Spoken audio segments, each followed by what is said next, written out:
నెల 18న చలో రామాయపట్నం కార్యక్రమాన్ని జయప్రదం చేయాలని మాజీ ఎమ్మెల్యే రామిరెడ్డి ప్రతాప్ కుమార్ రెడ్డి పిలుపునిచ్చారు.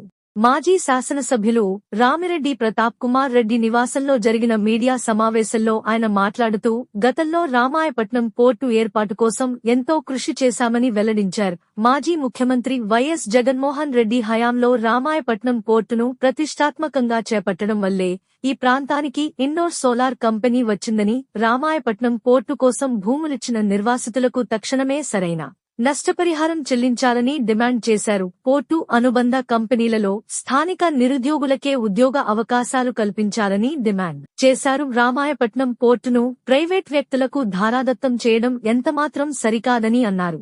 దీన్ని వైఎస్ఆర్ కాంగ్రెస్ పార్టీ తరఫున ప్రతి ఒక్కరు కూడా ఖండిస్తా ఉన్నాం. దీనికి మేము సంపూర్ణంగా వ్యతిరేకం. ఎందుకంటే రామాయపట్నం మన ప్రజలకి సంబంధించింది, ఈ ప్రాంత అభివృద్ధికి సంబంధించింది. అదేవిధంగా ఫిషింగ్ హార్బర్ కూడా గతంలో జగన్మోహన్ రెడ్డి గారు కూడా వచ్చి చెప్పడం జరిగింది, ఇది మత్స్యకారుల యొక్క సొత్తు, దీన్ని ఎట్టి పరిస్థితుల్లో కూడా ప్రైవేటైజేషన్ చేస్తే ఒప్పుకోమని చెప్పడం జరిగింది. అయినా కూడా ఈ ప్రభుత్వం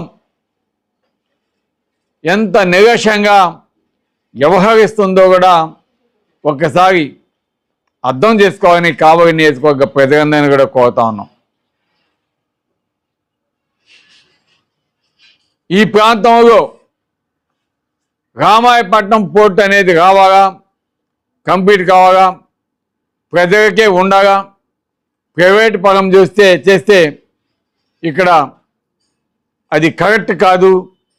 అదేవిధంగా రామాయపట్నం కోసం ప్రజలు ఎవరైతే తమ పొలాలు ఇచ్చారో లేదా కొన్ని గ్రామాలు అక్కడి నుంచి ఖాళీ చేశారో వారందరికీ కూడా సరైన నష్టపరిహారం ఇవ్వాలా. రామాయపట్నం పోర్టుకి ఆనుకుని వస్తున్న ప్రాజెక్ట్స్ బీపీసీఎల్ కావచ్చు లేదా పవర్ ప్రాజెక్ట్స్ కావచ్చు, వాటికి సంబంధించి కూడా ఈరోజు భూముల అక్విజిషన్ జరుగుతూ ఉంది, భూములు ప్రభుత్వం తీసుకుంటా ఉంది.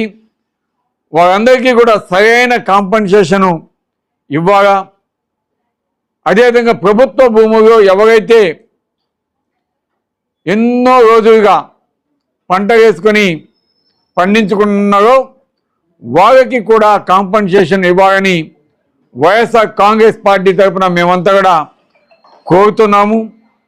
అంతేకాదు ఎవరైతే ఈ పొలాలు ఇస్తున్నారో లేదా ఇళ్ళ స్థలాలు ఇస్తున్నారో ఆ కుటుంబాలకి తప్పకుండా ప్రభుత్వం తరఫున ఈ పోర్టుకు సంబంధించిన వాటిలో కావచ్చు లేదా అక్కడ అనుబంధంగా వస్తున్న కంపెనీలలో కావచ్చు, వారందరికీ కూడా ఉద్యోగ అవకాశాలు కల్పించాలని కూడా కోరుతున్నాం. అదేవిధంగా ఎవరైతే ఇల్లు అక్కడ పోగొట్టుకుంటున్నారో వారికి పునరావాసం కల్పించే విధంగా వారందరికీ కూడా ఇల్లు కట్టించాల్సిన బాధ్యత కూడా ప్రభుత్వం మీద ఉంది. ఈరోజు మీరు ప్రైవేట్ పరం చేస్తే వారు ఎట్టి పరిస్థితుల్లో కూడా వారిని ఆదుకోరు. ఇది కరెక్ట్ కాదు.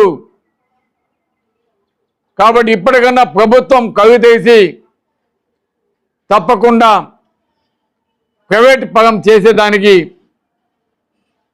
ఎట్టి పరిస్థితుల్లో ప్రజలు ఒప్పుకోరు. కాబట్టి దాన్ని మానుకుంటే మంచిది. ఎలక్షన్స్కు ముందు చంద్రబాబు నాయుడు గారు ఒక పక్క విశాఖపట్నం పోర్టు మన హక్కు అని చెప్పిన తెలుగుదేశం పార్టీ, అదేవిధంగా జనసేన పార్టీ ఈరోజు దాన్ని ఒక పక్క అమ్మేదానికి ఏ విధంగా సపోర్ట్ చేస్తున్నారో మనం చూస్తా ఉన్నాం. ది మెన్స్ సెలూన్స్ మా బ్రాంచ్లు opposite Venkateswara theatre, Tummalapenta road, opposite Sravanthi theatre. మన నూతన బ్రాంచ్ రూపాయి మిద్ది ఆపోజిట్ కెనరా బ్యాంక్ కావలి.